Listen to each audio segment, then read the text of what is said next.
تھوڑا عزت اور احترام ملحوظ رکھنا چاہیے، اور ایسے ہائپر ہو کے کر رہی ہوتی ہیں، میں تو حیران ہی ہوتا ہوں کہ گھر میں کیا ان کا ماحول ہوگا باقیوں کے ساتھ. لیکن بہرحال میں سمجھتا ہوں ریلیکس پریس کانفرنس کیا کریں، کیونکہ یہ اس طرح تھوڑی لوگوں کو ٹینشنوں میں، ایسے آپ کو دیکھ کے لوگ بندوں کو افسوس شروع ہو جاتا ہے کہ پتہ نہیں بیچاری کتنی ٹینشن میں. تو پہلے تو میں ان کی جو ہے وہ، مجھے یہ بڑا افسوس ہے کہ پتہ نہیں اتنی ہائپر ہو کے وہ کیوں اتنی ٹینشن لے کے کیوں کرتی ہیں. سب سے پہلا میرا مشورہ یہ ہے پرائم منسٹر اور ان کی کیبنٹ کو، آپ نے گھبرانا نہیں، اور آپ کے گھبرانے کا وقت شروع ہوگا انشاءاللہ تعالی کل کے جلسے کے بعد، جب اگلے چند دنوں میں عمران خان نے اسلام آباد آنے کی کال دینی ہے. اس وقت تک اگر آپ چاہیں تو، ویسے تو آپ میں سے جو عقل مند لوگ ہیں وہ تو گھبرائیں گے، لیکن اگر آپ میں سے کچھ لوگ جن کا دماغ اوپر سے خالی ہے وہ اگر نہ گھبرانا چاہیں تو بھی کچھ دن نہ گھبرائیں، لیکن انشاءاللہ جلد وقت آئے گا کہ آپ بھی گھبرائیں گے. دوسری بات، امپورٹنٹ بات جو ہے جو میں کرنا چاہتا ہوں کہ آج آپ نے کہا کہ ہم کمیشن بنائیں گے، غیر ملکی سازش نہیں ہوئی ہے یہ امپورٹڈ گورنمنٹ لانے کے لیے. ہم پہلے ہی آپ کے تحت کسی بھی کمیشن کو مسترد کر چکے ہیں. جو تحریک انصاف صرف ایک ہی کمیشن کو مانے گی، اور وہ کمیشن ہوگا جو آزاد عدلیہ کے تحت انڈیپینڈنٹ آزاد کمیشن ہوگا، ایک آزاد جوڈیشل کمیشن ہوگا، اور جو اوپن ہیئرنگ کرے گا. اگر اوپن ہیئرنگ ہوگی اس کمیشن میں تو جو تحریک انصاف ہے اس کمیشن کو مانے گی. باقی جہاں تک سازش کا تعلق ہے وہ تو بار بار کنفرم ہو گئی ہے. اب صرف اس کو جو آپ نے دیکھا، جو امریکہ کی ایک فاکس ٹی وی کے اوپر ڈیفنس اینالسٹ آئیں، انہوں نے کوئی نئی بات نہیں کی ہے. انہوں نے یہی کہا ہے کہ جو وہ شرائط کیا تھیں جو کہ امریکہ پاکستان سے چاہتا تھا، اس میں شامل ہے کہ آپ یوکرین کی مدد کریں، آپ روس سے تیل اور گیس کی جو ڈیلز ہیں ان کو ختم کریں. اور بدقسمتی سے اس حکومت نے آتے ہی وہ کیا. انہوں نے تیل اور گیس کی جو ڈیلز کے اوپر بات چیت چل رہی تھی ہماری، وہ بالکل ختم کر دی.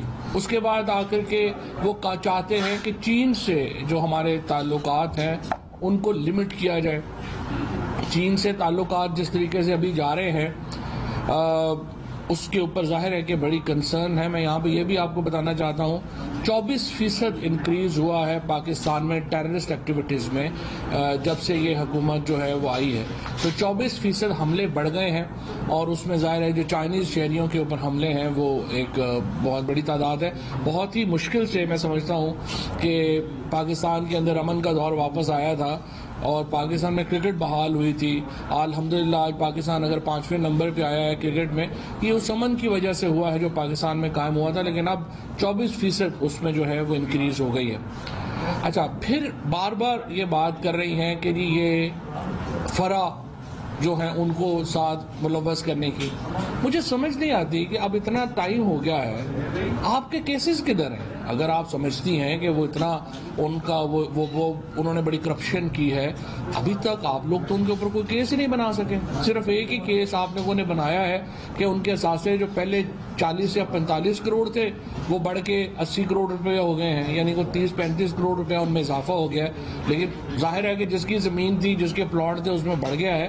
لیکن اگین فرا ہوں، اے بی سی کوئی بھی ہو، اس کے اوپر الزام ہے، اس کو جواب، اپنے الزامات کا جواب دینا ہے. لیکن سوال یہ ہے آپ الزام اس کے اوپر کوئی لگا نہیں رہے ہیں، پریس کانفرنسیں آپ روز کری جا رہے ہیں. تو جب آپ کے پاس الزام ہوں گے تو اس کا جواب بھی جو ہے وہ دے دیں گی، یا جو بھی ان کا طریقہ کار ہوگا وہ اس کے مطابق آگے بڑھیں گی. اب اصل بات یہ ہے کہ آپ کو چونکہ کوئی مل نہیں رہی چیز، کبھی آپ چلے جاتے ہیں کہ یہ توشہ خانہ ہو گیا. میں سمجھتا ہوں کہ میں عمران خان کو اور پوری پاکستان کی کابینہ کو مبارکباد دینا چاہتا ہوں. کبھی پاکستان میں ایسا نہیں ہوا کہ ایک حکومت اس طریقے سے گئی ہو اور اس کا ایک سکینڈل جو ہے کسی پرائم منسٹر کا اور منسٹر کا سامنے نہ آیا ہو.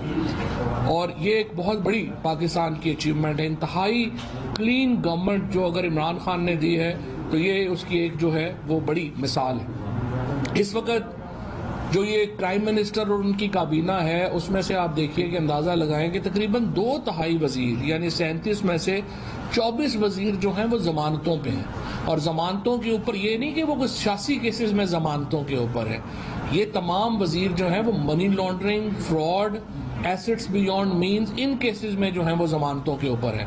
الحمدللہ کوئی بھی ان میں وہ شخص نہیں ہے۔ پھر آتے ہی دیکھیں ان کی حرکتیں، کسی حکومت نے آج تک پاکستان میں، بدترین حکومتیں بھی رہی ہیں، انہوں نے اپنی جو توہین مذہب کے قوانین ہیں وہ اپنے سیاسی مخالفوں کے خلاف استعمال نہیں کیے ہیں۔ انہوں نے آ کے سب سے پہلے توہین مذہب کے قوانین اپنے سیاسی مخالفوں کے خلاف استعمال کیے، پھر اس کے بعد انہوں نے آ کر کے اس وقت جو معیشت ہے ہماری، اس کے اوپر چونکہ حماد اظہر نے آپ سے کچھ دیر پہلے ڈیٹیل میں بات کرنی ہے، میں صرف اتنا آپ کو کہنا چاہتا ہوں کہ ایک بغیر ڈرائیور کے ہماری معیشت کی جو ہے وہ اس وقت گاڑی چل رہی ہے۔ قیمتوں میں اس وقت 3 سال کا سب سے بلند ترین سطح کے اوپر قیمتیں پہنچ گئی ہیں۔ ایندھن کی قیمتوں کا ان کے اوپر ان کو پتہ ہی نہیں ہے کہ انہوں نے کرنا کیا ہے۔ ابھی تک آپ دیکھیے پاکستان کا سب سے اہم مسئلہ ہے اس وقت کہ ہماری ہاں جو انرجی کرائسس ہے وہ سب سے اہم مسئلہ ہے۔ ہماری بجلی جو ہے وہ نہیں آ رہی ہے، ہمارے پاس جو LNG ہے اس کی کمی ہے، گیس کی کمی ہے۔ ان صاحب نے، پرائم منسٹر صاحب نے انرجی کا منسٹر ہی نہیں لگایا، آج 3 ہفتے ہو گئے انرجی کا منسٹر ہی نہیں ہے۔ اس سے آپ اندازہ لگا لیں کہ ان کی پرائرٹیز کیا ہے، کیونکہ انرجی کے اندر پیسہ ہے، وہ کسی کو دیتے ہوئے دل ڈوبتا ہے۔ ان کے درمیان جو جھگڑے بھی ابھی اندرون خانہ آپ دیکھیں اس پہ چل رہے ہیں کہ فلانی وزارت میں چونکہ پیسے بنائے جا سکتے ہیں تو وہ وزارت فلانے کی ہے، فلانے میں اتنے بنائے جا سکتے ہیں۔ ان کے ہاں بندر بانٹ جو ہوئی ہے وزارتوں کی، وہ صرف پیسوں کو لے کے ہو رہی ہے، جس کی وجہ سے پاکستان ایک بحران میں ہے۔ اچھا، اب چوتھی بات جو انہوں نے بات وہاں پہ کی کہ جو صبح میں نے ٹویٹ کیا تھا کہ ہم قطعی طور کے اوپر اجازت نہیں دیں گے، پاکستان کے عوام اجازت نہیں دیں گے کسی پاکستان میں امپورٹڈ حکومت کو کہ وہ پاکستان میں بیرونی طاقت کو اڈے دینے کی یا کوئی کوریڈور دینے کی اس طرح کی بات جو ہے وہاں پہ کرے۔ آپ نے افغانستان کے اوپر اگر امریکہ کو اس طریقے سے فیسیلیٹیٹ کیا، یہ جو سازش شروع ہوئی تھی، جو میں نے جس کا بتایا تھا، یہ وہاں سے شروع ہوئی تھی جب یہ رپورٹس آئیں کہ پاکستان کے ساتھ امریکہ کی ایک خواہش ہے، اور اس کے بعد جب سوال پوچھا گیا تو عمران خان نے کہا ایبسلوٹلی ناٹ۔ ایبسلوٹلی ناٹ کہنے کے بعد یہ سازش شروع ہوئی اور عمران خان کو وزارت عظمیٰ سے علیحدہ کرنے پر یہ سازش مکمل ہوئی۔ اب اس سازش کے جو مقامی کردار ہیں ان کا تعین ہونا ہے، اور وہ تعین ایک عدالتی کمیشن نے کرنا ہے۔ اس کے TOR یہ کہہ رہی ہیں ہم کابینہ میں لے کے آئیں گے، کابینہ تو اس کی اپروول دے چکی ہے، کابینہ نے اس کے TORs طے کر دیے ہوئے ہیں، آپ اس کو نہیں بدل سکتے۔ جو TORs کابینہ نے دیے ہیں اسی کے اوپر عمران خان نے چیف جسٹس پاکستان کو اور صدر پاکستان کو خط لکھا ہے اور ان سے کہا ہے کہ آپ یہ کمیشن بنائیں۔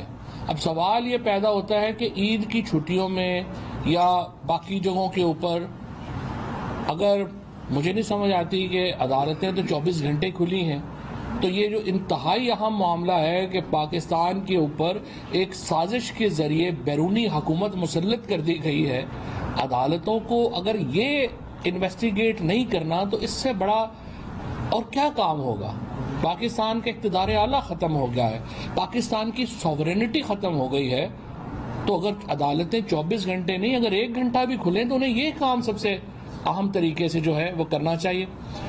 اور چونکہ بدقسمتی یہ ہے کہ یہ کام نہیں ہو رہا تو عوام نے اس کام کو اب اپنے ہاتھ میں لے لیا ہے۔ کل انشاءاللہ 6 تاریخ کو عمران خان میاں والی میں جلسہ کر رہے ہیں، پھر 6 جلسے جو ہیں وہ پلانڈ ہیں، 6 سے لے کے 20 تک، اور 20 کے بعد انشاءاللہ کسی بھی دن جو ابھی اناؤنس ہو جائے گا اسلام آباد کی طرف لانگ مارچ کی کال دے دی جائے گی۔ لاکھوں لوگ اسلام آباد میں PTI رہنما فواد چودھری کی پریس کانفرنس جاری ہے۔